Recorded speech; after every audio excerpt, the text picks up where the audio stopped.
My daughter was fighting for her life in the hospital, every machine around her beeping, every second feeling like eternity.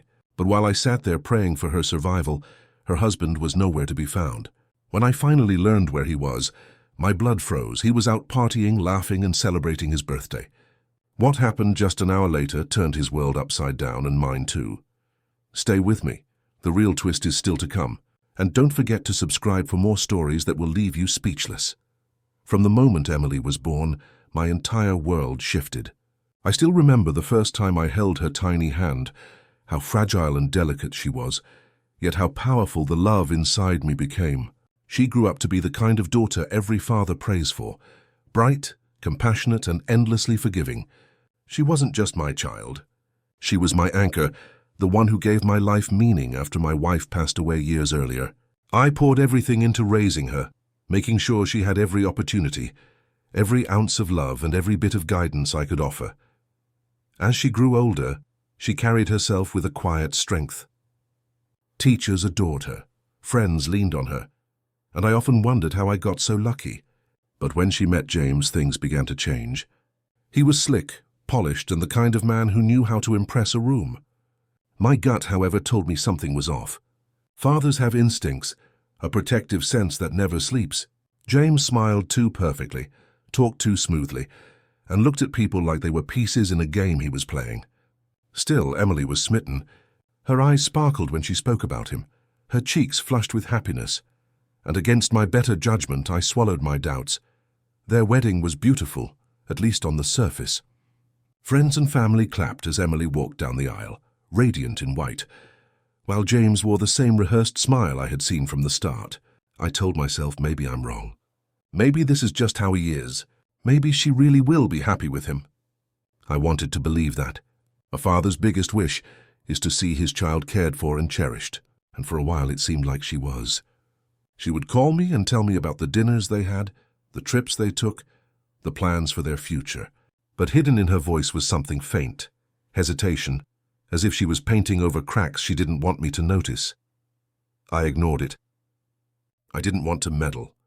She was an adult now, and I thought maybe I was just being an overprotective father. But deep down, a seed of unease had already taken root in me. It would only grow stronger when the storm finally came, the storm that would test not only Emily's marriage, but her very survival. The first year of their marriage seemed ordinary, at least from the outside. Emily often posted pictures of her and James smiling at parties, traveling to nearby cities, or celebrating anniversaries. Anyone scrolling through her social media would think they were the perfect couple. But as her father, I noticed the subtle details, the things no one else would see. Her smile, though radiant, didn't quite reach her eyes. The glow she once carried naturally seemed replaced by a kind of practiced expression, as if she was convincing herself as much as everyone else. Whenever I visited their home, Emily would fuss over James, asking if he needed more coffee, checking if he was comfortable, or praising him for things that didn't deserve praise at all. James, in return, barely acknowledged her efforts. He was always distracted, either scrolling through his phone, glued to sports on TV, or making plans with friends. He had an air about him, like he believed the world revolved around him and everyone else was just supporting cast. There were moments that cut me deeper than I wanted to admit. One night, Emily came over to my house, her eyes red, mascara smudged. She didn't want to talk about it at first, but eventually whispered, "Dad, I just wish he would care a little more." My chest tightened. I asked her what she meant, but she quickly brushed it off, forcing a smile and saying, "It's nothing. He's just stressed with work." I wanted to press, but I held back. Emily had inherited my stubborn streak. When she wanted to keep something private, she would. Still, I couldn't shake the gnawing feeling. I began to pay more attention. At family gatherings, James always found excuses not to come. When Emily got sick with the flu once, she called me instead of him. James had plans, she explained, as if that excused everything. Each instance was small, almost trivial on its own, but together they painted a picture of a man who wasn't truly there for her. And yet, Emily defended him at every turn. "He's not perfect, Dad, but who is?" She'd argue whenever I voiced even the slightest concern.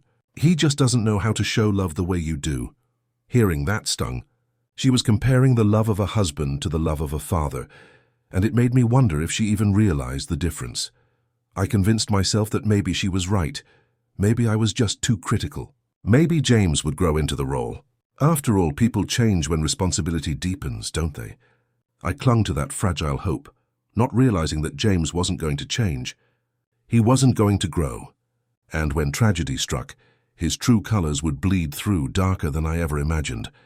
It was in the second year of their marriage when Emily's health began to falter. At first it was nothing unusual. Headaches, fatigue, nights where she couldn't sleep well. She brushed it off as stress from work. But as weeks turned into months, her symptoms worsened. I still remember the call that changed everything. Her voice was trembling, soft, almost childlike. "Dad, can you come with me to the doctor? James is busy." Busy, that word made my blood boil, though I tried not to show it.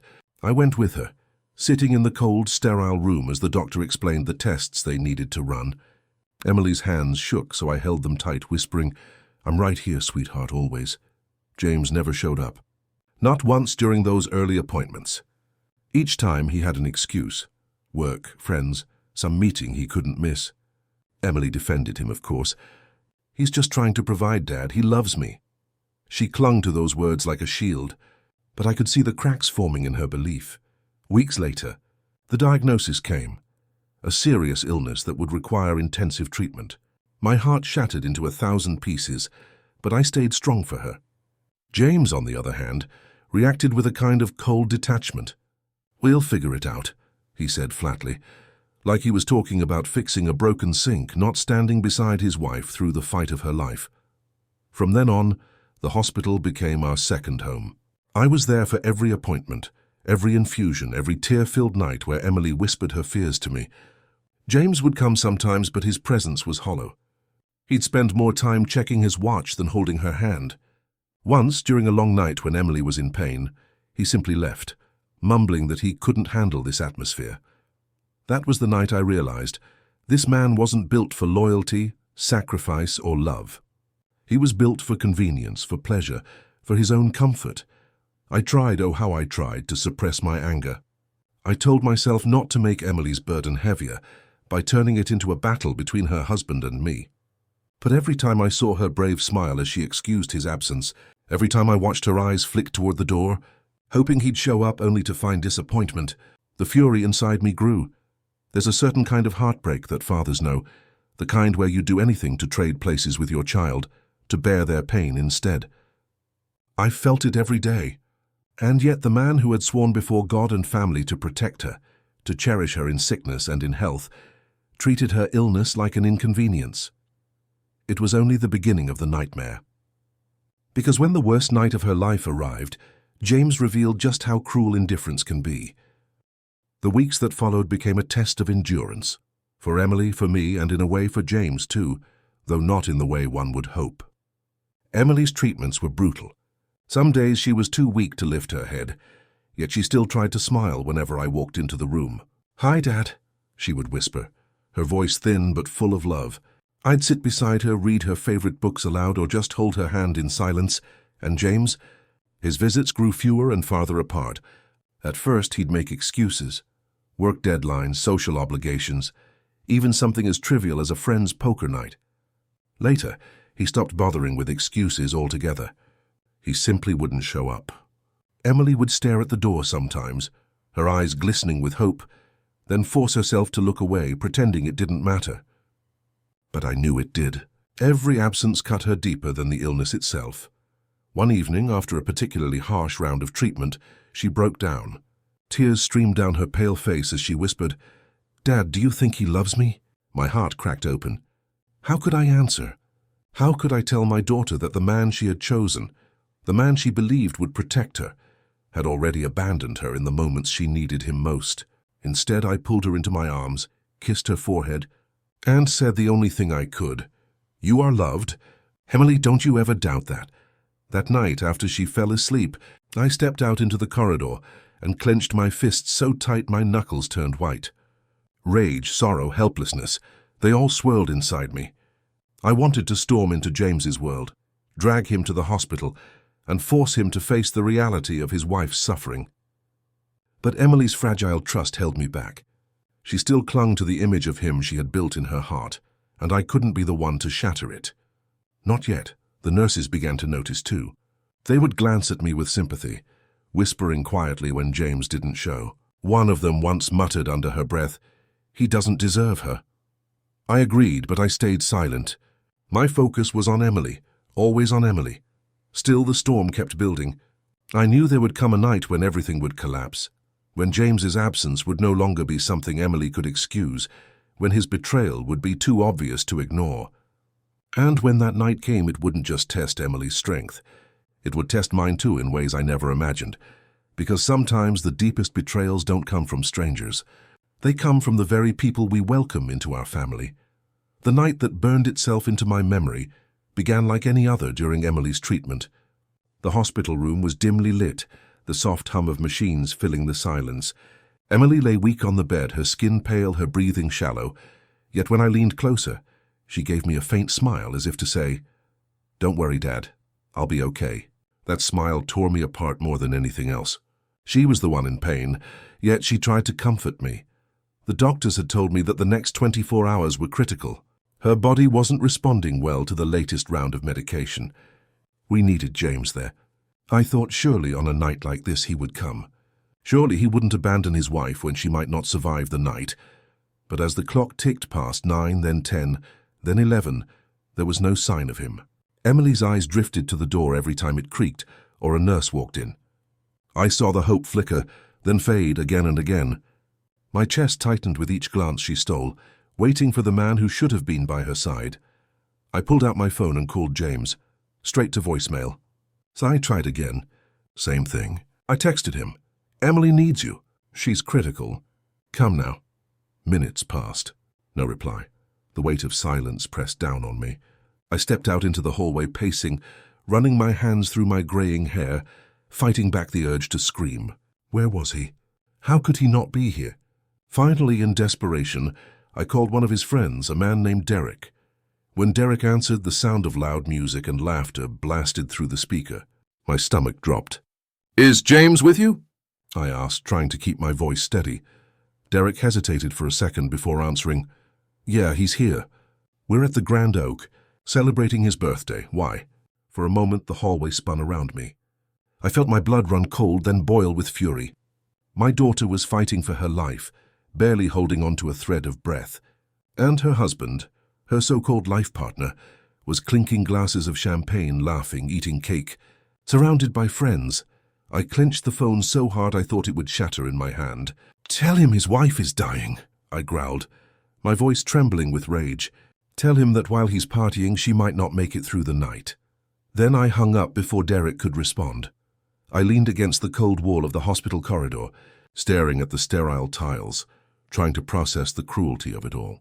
Part of me wanted to storm into that restaurant, drag James by the collar, and force him to face his wife. But another part of me, the father in me, knew I couldn't leave Emily's side, not now. Not when she needed me most. I returned to her room, sat back down by her bed, and held her frail hand. She whispered, "Did you find him?" I hesitated, then lied. "He's on his way, sweetheart." Because the truth, the vile, disgusting truth, would have broken her heart in that fragile moment. But inside me, a storm was brewing. James had crossed a line that could never be forgiven. And soon he would face the consequences of choosing champagne over his dying wife. The minutes dragged on like hours. Each beep of the heart monitor felt louder, heavier, as though it echoed the truth I was trying so hard to hide from Emily. She kept glancing at the clock, then back at me, her lips trembling as if she wanted to ask the question she was too afraid to voice. Why isn't he here? I squeezed her hand tighter, trying to lend her my strength. "He'll come," I whispered, though my chest burned with the weight of that lie. Deep down I knew James wasn't coming, not because he couldn't, but because he chose not to. At around midnight, Emily's condition worsened. Her breathing became shallow, her skin clammy, and nurses rushed in, adjusting her IV, checking her vitals. I was pushed to the corner of the room, helpless, watching my baby girl fight against forces that should never touch someone so pure. As the medical team worked, I stepped outside again and called James's phone. This time it rang. My heart leapt with hope. But when he answered, his voice was slurred, laced with laughter and alcohol. "Richard, what's up?" I gritted my teeth, my hand shaking. "What's up?" "Your wife is in critical condition, James. She could die tonight." "Where the hell are you?" There was a pause, then a lazy chuckle. "Relax, she'll be fine. The doctors are there, right? I can't just ditch my birthday." "Come on, it's once a year." The words sliced through me like a knife. Once a year? My daughter had only one life, and it was slipping through my fingers while her husband brushed it aside like it was a minor inconvenience. I wanted to scream at him, to unleash every ounce of rage building inside me. But Emily's faint voice from inside the room called me back. I hung up before I did something I'd regret. When I returned, she looked at me with those searching eyes. "Was that James?" she asked weakly. My throat tightened. I couldn't tell her the truth, not yet. Not while she was this fragile. So I forced a smile and said, "Yes, sweetheart.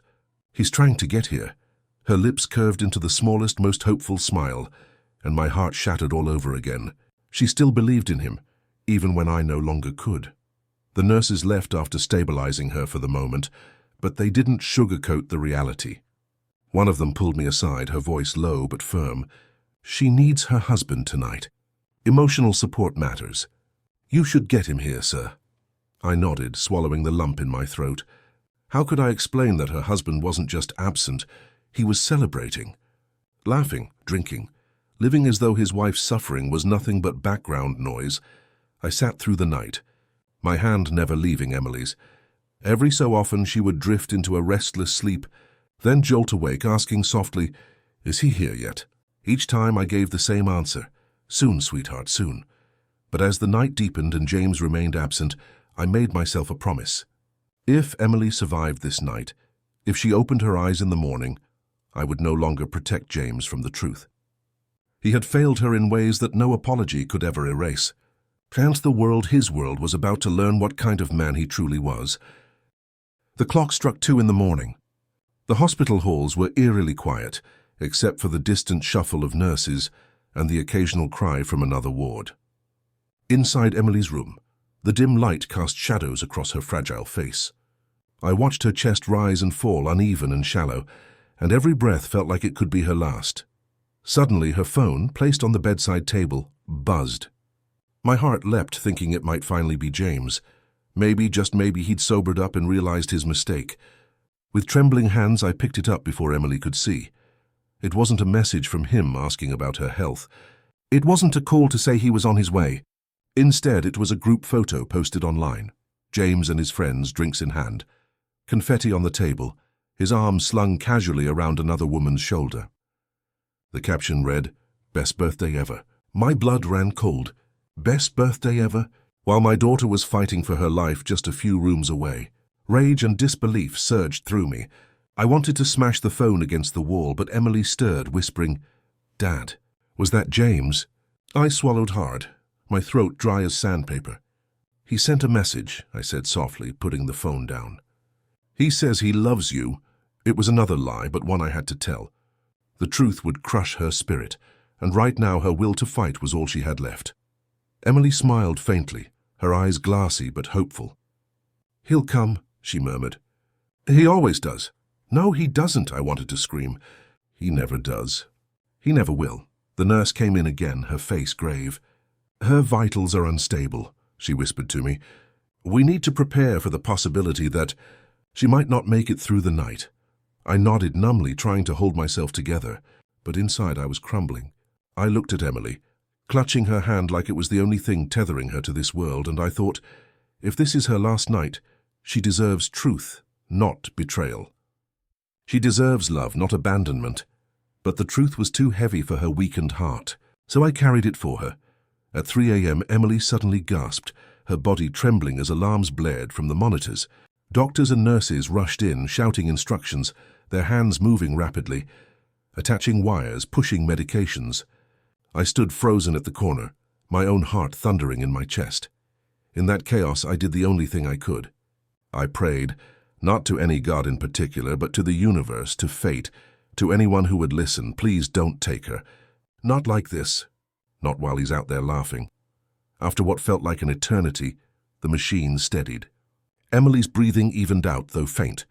The doctor looked at me with tired eyes and said, "She's stable, for now, but she needs strength, hope. You should keep her spirits up. How could I tell her that the one person she needed most had chosen a party over her? That while she clung desperately to life, her husband clung to a bottle. I walked back to her bedside, brushing a strand of hair from her forehead. She opened her eyes weakly and whispered, "Did he call yet?"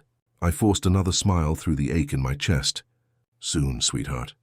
Very soon, but inside I made another vow. If Emily lived through this night, she would never again shed a tear for a man who abandoned her. I would see to it personally. James had crossed a line that no husband, no human being, should ever cross. And when morning came, his world would begin to unravel. By 4 in the morning, the world outside the hospital felt like another planet. Silent, sleeping, oblivious. Inside, though, every second was war.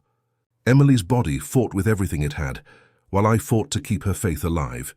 She dozed in and out of consciousness, her fragile voice always circling back to the same plea. "Is James here yet?" Each time she asked, my chest burned. Each time I answered, a piece of me broke. Then, just before dawn, Emily stirred awake again.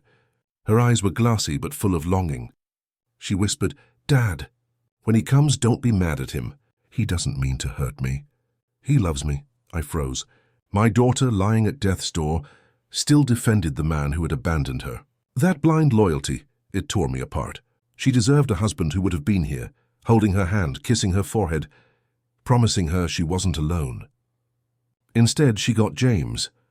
Unable to sit still any longer, I stepped outside into the cold corridor and dialed his number again. To my surprise, he picked up instantly this time. Music thumped in the background, laughter spilled through the speaker, and James's voice sounded sharp with annoyance. "What now, Richard? You keep calling and ruining the vibe. She'll be fine. Stop being so dramatic." I clenched my fists, fighting the urge to scream down the phone.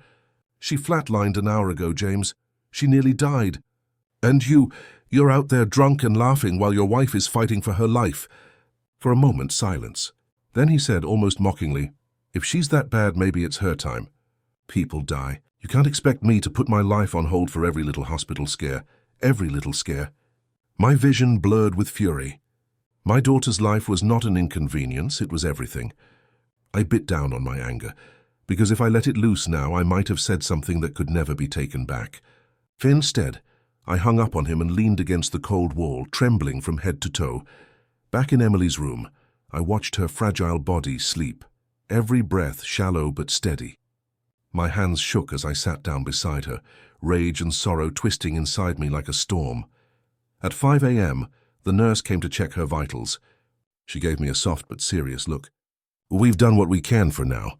She's holding on, but, sir, it's not just medicine that keeps people alive. Sometimes it's love, sometimes it's hope. She needs to feel wanted." Her words cut through me, wanted. My daughter wanted only one person in this world right now, her husband. But he had chosen himself. I realized then that this night wasn't just about Emily's fight for survival. It was also the night I finally saw James for who he truly was. The mask of a caring husband was gone, replaced by a selfish, heartless coward. As the first rays of dawn crept through the hospital blinds, I made a decision. No matter what happened next, whether Emily survived or not, I would not stay silent. James's betrayal would not be hidden. His lies, his absence, his cruelty, they would all come to light. Because if my daughter opened her eyes again, she deserved to know the truth.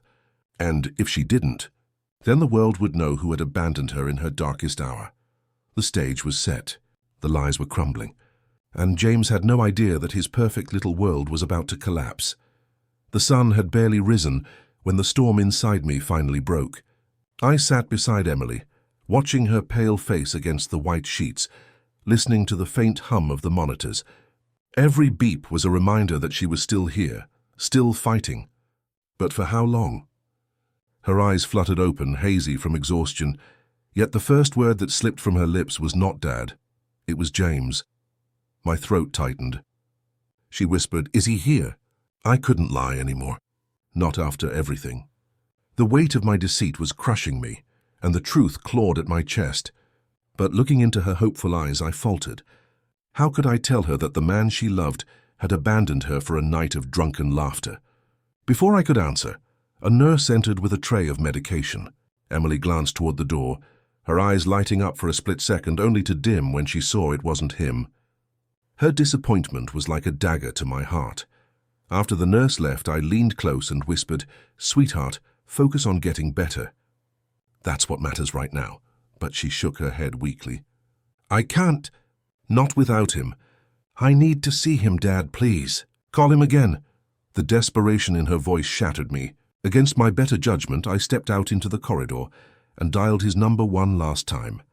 This time he answered on the first ring, his tone sharp and impatient. "Richard, what the hell do you want now?" I didn't bother hiding my rage. "Your wife is dying, James. She's begging to see you. If you have even a shred of decency left, you'll get here now." On the other end, I heard a woman's laughter, carefree, mocking. Then James muttered, "I'm busy. Tell her I'll come tomorrow. She'll survive a few more hours." Something inside me snapped. "Tomorrow? She may not have a tomorrow." My voice echoed down the empty hall, raw with fury. "Do you even realize what you're doing? Do you understand what kind of monster you've become?" But James only scoffed. "Don't lecture me, old man. You don't control me. If Emily's weak, that's not my problem." And with that he hung up.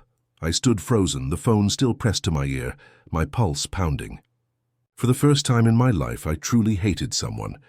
Not disliked, not resented, hated. When I walked back into Emily's room, she searched my face desperately. Is he coming?" I forced myself to nod, but my chest felt like it was caving in. "Yes, sweetheart.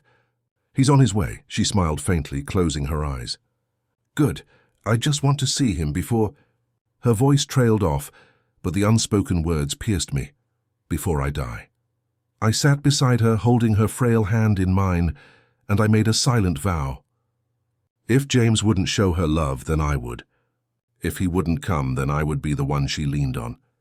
And if this was truly her last day, then she would not leave this world feeling unwanted. But I also made another promise, to myself. James would not escape this.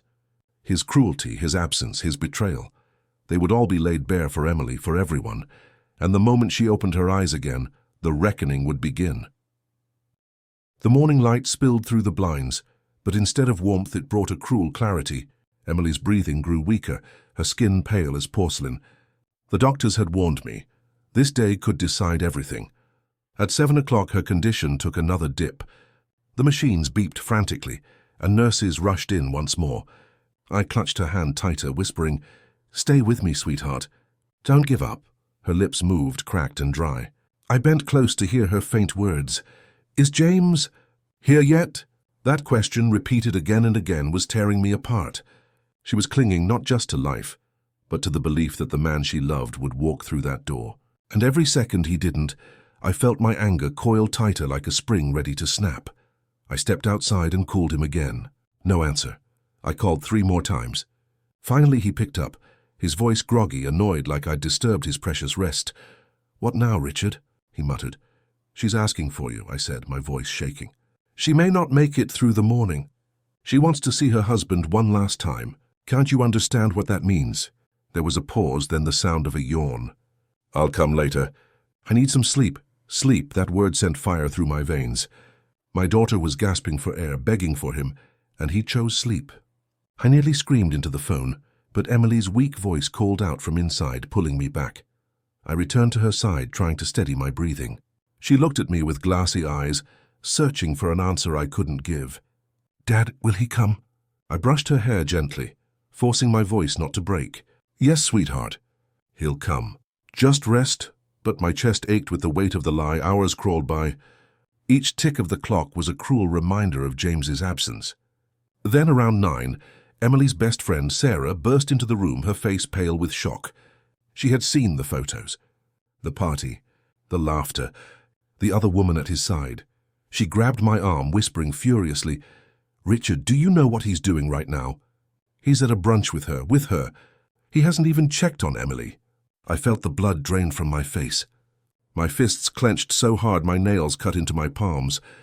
But before I could respond, Emily stirred, her voice fragile. "Sarah, what's wrong?" Sarah froze, panic in her eyes. She looked at me, silently begging for guidance. I shook my head, my heart breaking. "Nothing, sweetheart. Nothing at all. Just focus on resting." Emily smiled faintly, though the effort exhausted her. "Okay, I just want to see James when he comes." Her words were a dagger twisting deeper into my chest. When Sarah stepped into the hall with me, her eyes burned with fury. "Richard, this is unforgivable. She deserves the truth. She deserves to know the man she married." I shook my head, tears brimming in my eyes. "Not now. If I tell her now, it'll crush her. She needs hope, Sarah. That's all that's keeping her alive." But as I said it, I realized something. The hope she clung to was a lie. And when the truth came out, as it inevitably would, it would shatter her even more. The storm inside me raged. I had to make a choice. Keep protecting her with lies or tear away the illusion and let her see James for who he truly was. And in that moment, I swore to myself, the next time James dared to pick up my call, the reckoning would begin. By mid-morning, the air in the hospital room felt heavy, suffocating, as though even the walls knew the truth I was hiding. Emily lay fragile and still, every breath a battle. Her hand clutched mine like a child afraid of the dark. And over she whispered, "He'll come, Dad." He always comes, but he never did. Around 10 o'clock, my phone buzzed again. My heart raced, hoping it was James finally showing some shred of humanity. I answered instantly, stepping into the corridor. "Richard," he slurred, his tone casual, almost smug, "don't blow up my phone. I told you. I'll come when I can. I've got things to handle." "Things?" My voice cracked like thunder. "Your wife is dying, James. Do you hear me? She's begging for you. And you're too busy with things." There was silence. Then the sound of a woman giggling in the background. My blood ran cold. "Are you with her?" I demanded. He chuckled. "Don't be dramatic. It's just a friend. Besides, Emily's always been too sensitive. You cuddle her too much. She'll survive. She always does." Rage exploded inside me. I pressed the phone so hard against my ear, I thought it would shatter. "You coward," I hissed. "You pathetic excuse for a man. Do you have any idea what she's going through right now? Do you have any soul left in you at all?" His voice turned sharp, defensive. "Don't you dare judge me, old man. You think you're so perfect. You've always hated me.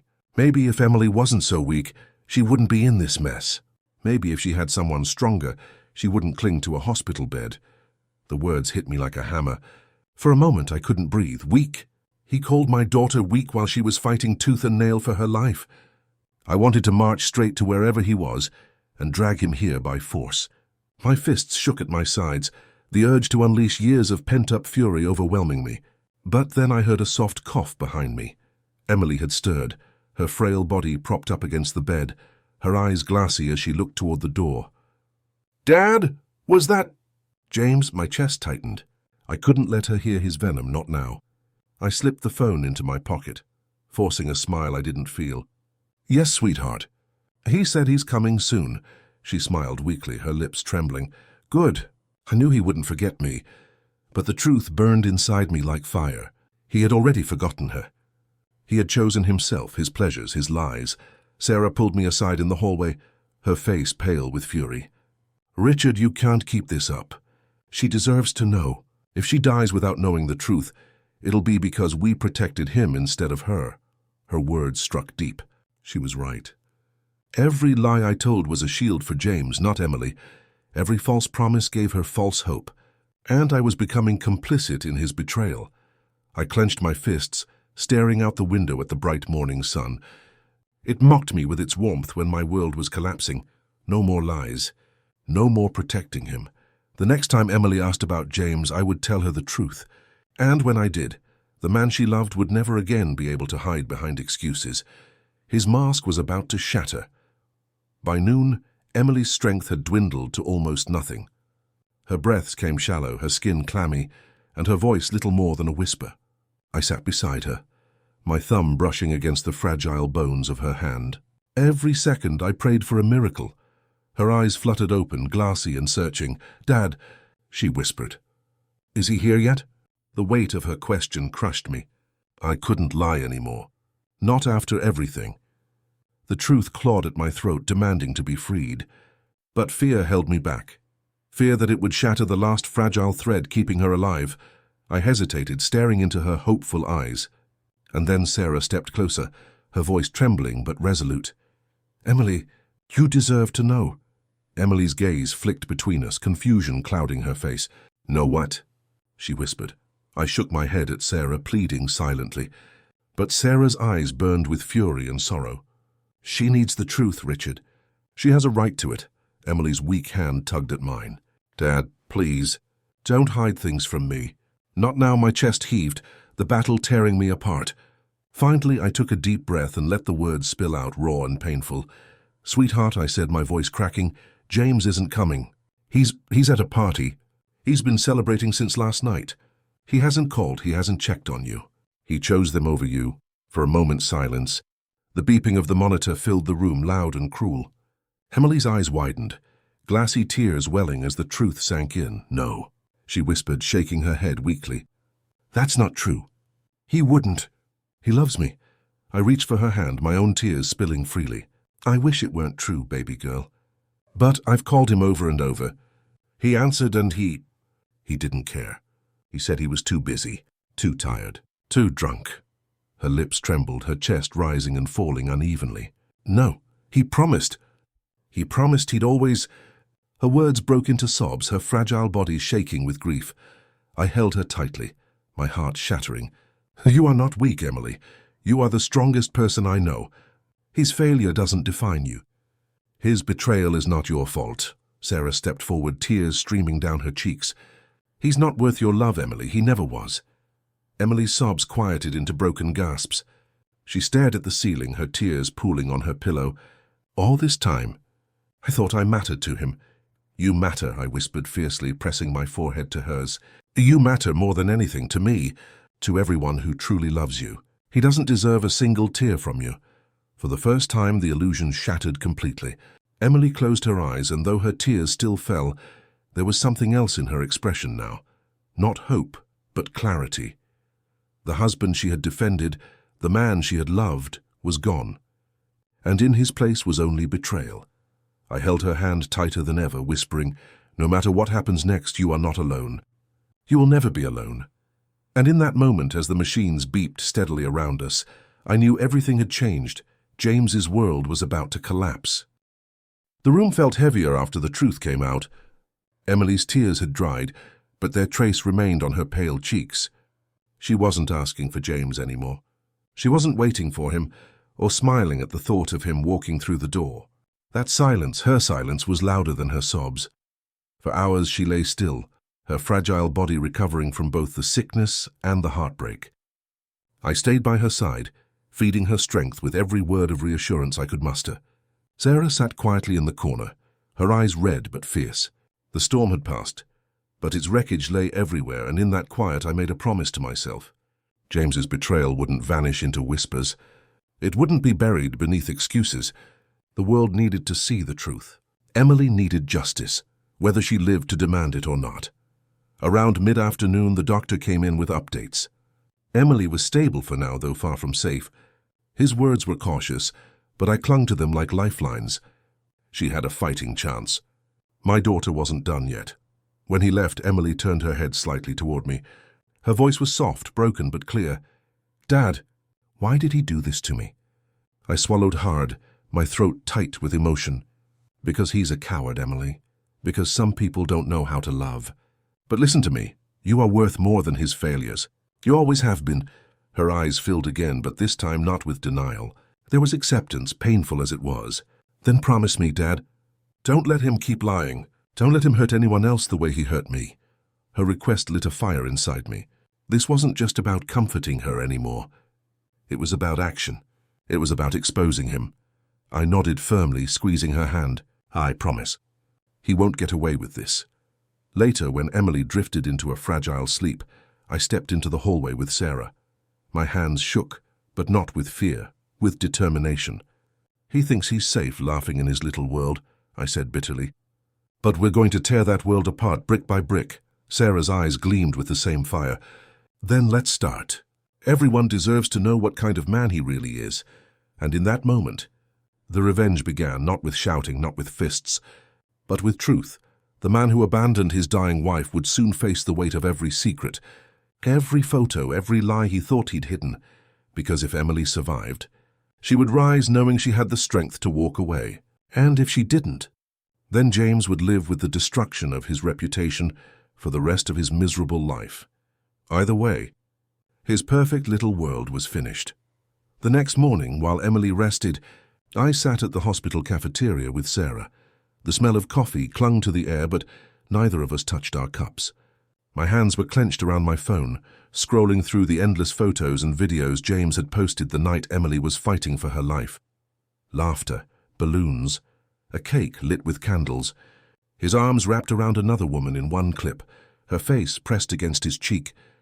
My blood boiled with every swipe. He wasn't just careless. He was proud of his betrayal. Sarah leaned forward, her voice low but steady. "We need to show people this, not just family, everyone," I hesitated. Part of me feared it would hurt Emily more to see her private pain dragged into the open. But then I remembered her words. Don't let him keep lying. Don't let him hurt anyone else. With a heavy breath, I nodded. We'll start with his friends, his co-workers. They're the ones who thought he was this perfect, loving husband. Sarah pulled out her laptop. Leave it to me. I'll gather everything. Screenshots, timestamps, even his posts from that night. Once it's out there, no one can deny it. For hours, we worked like detectives building a case. Every photo, every cruel detail became a weapon. The picture was crystal clear. While Emily clung to life, James celebrated himself and flaunted another woman. By evening, Sarah hit post. Within minutes, the story spread across social media. His smiling birthday photos sat side by side, with images of Emily hooked up to IV drips in a hospital bed. The contrast was unbearable, undeniable, and then the comments started. At first, whispers. Then outrage. People he called friends condemned him publicly. His own family members shared the post with captions like, "I can't believe this is who you've become." The silence that had protected him all this time shattered. James's phone buzzed endlessly, though he ignored most of the calls. But the world was watching now. He couldn't hide behind excuses anymore. That night, when I returned to Emily's room, she was awake. Her weak smile flickered when I told her what we'd done. "You exposed him?" she asked softly. I nodded. "The truth is out, sweetheart." People know now. Her eyes closed and a single tear slipped down her cheek, not of pain but of relief. For the first time in days, she slept without tossing, without mumbling his name in anguish. Outside her window, the city lights glowed faintly, unaware of the storm brewing online. James's perfect facade was cracking, and soon the whole structure would collapse. This wasn't just revenge. It was justice, public, raw, and irreversible. By the third day, the ripples had become waves. James's carefully polished image as a devoted husband and charming man had crumbled into dust. His co-workers, who once praised him for his confidence, now whispered behind his back. The company group chat, usually filled with jokes and camaraderie, turned into a battlefield of disgust.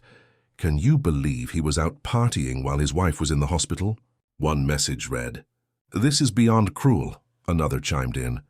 Screenshots from his own birthday posts circulated with captions like, "Some people don't deserve love." Even his boss, a man James had bragged about impressing for years, called him into a private meeting. The details weren't public, but word spread fast. He came out of that office red-faced, muttering under his breath, avoiding everyone's eyes. At home, the silence was worse. His mother, who had always defended him no matter what, posted on Facebook, "I raised a son I no longer recognize. Emily, if you ever read this, I'm so sorry." The betrayal cut deeper than any stranger's opinion. James's own family had turned against him. When I saw that post, I showed it to Emily. Her lips trembled, her eyes shining with a bittersweet sadness. "Even his mother sees him now," she whispered. It wasn't triumph. It was closure. Meanwhile, Sarah kept feeding the storm. More stories poured in from people who claimed they'd seen James with the other woman before, long before Emily fell sick. The puzzle pieces painted a picture of betrayal stretching back months, maybe even years. James tried to fight back, posting a weak apology on his account. "I was under stress. I didn't know how to handle it, please understand." But the internet is rarely forgiving, and this time his words fell flat. No one bought the excuses, the likes, the sympathy comments he expected. None came. Instead, the backlash doubled. At the hospital, Emily grew stronger each day. Slowly, her voice returned, her smile became steadier. She wasn't thinking of James anymore. She was thinking of herself. Of healing. of moving forward. One evening, as we watched the sunset from her hospital window, she said quietly, "Dad, it's like the world finally sees him the way I always wished I could." I squeezed her hand. "And now you don't have to carry that burden alone. His lies aren't your chains anymore." Outside, James was sinking fast. His social circle abandoned him. His family shamed him. His career teetered on the edge. Everything he had built on deception and selfishness was collapsing, and the best part, we didn't even have to lift a hand. The truth alone was enough to destroy him. The storm reached its peak within a week. James had gone from the center of attention to the center of ridicule. Everywhere he turned, whispers followed. Friends avoided his calls. His boss quietly suspended him, citing the negative publicity his actions had brought to the company. The other woman, the one he flaunted in his birthday photos, deleted every trace of him from her social media and blocked him. Even she wouldn't stand beside him anymore. At first, he fought back with anger. He called Sarah, leaving threatening voicemails. He even tried to call me, spewing venom, claiming we had ruined his life. But what he couldn't admit was simple. He had done this to himself. We hadn't lied. We hadn't exaggerated. We had only opened the curtains on the darkness he had created. One evening, while Emily rested, Sarah showed me a viral clip circulating online. It was a split screen, James laughing at his birthday table and Emily fighting for breath in her hospital bed. The caption read, "This is what betrayal looks like." Millions had seen it. Thousands had shared it. James's name wasn't just dirt in our circles. It was a warning to anyone who thought love could be treated so cheaply. And then came the moment I'll never forget. Emily sat up in her bed, her strength returning little by little. She asked for her phone. "I want to say something," she whispered. We hesitated, afraid it would exhaust her, but she was determined. With trembling fingers, she typed a short message and posted it publicly. "To everyone who stood by me, thank you. To the man who left me in my darkest hour, your silence spoke louder than words. I'm moving forward without you."